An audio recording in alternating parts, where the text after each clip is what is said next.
You ask Tiger to solve. This deals with linear equations with one unknown. The final result is x equals 2. Let's solve it step by step. Group all x terms on the left side of the equation. Subtract x from both sides. Group like terms. Group the coefficients.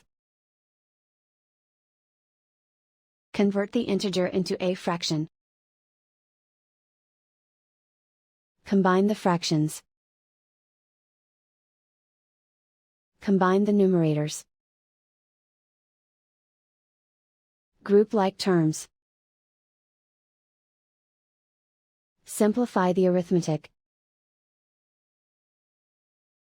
Group all constants on the right side of the equation.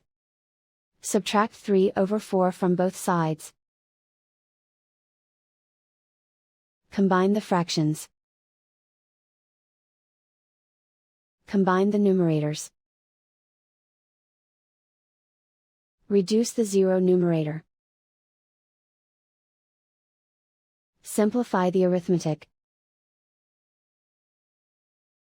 Combine the fractions. Combine the numerators.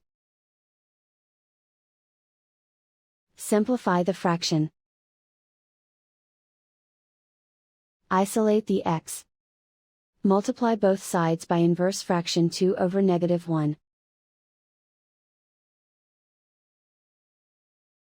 Group like terms.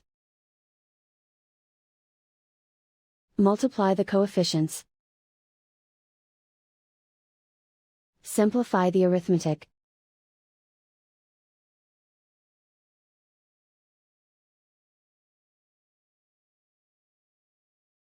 And so the final result is x equals 2.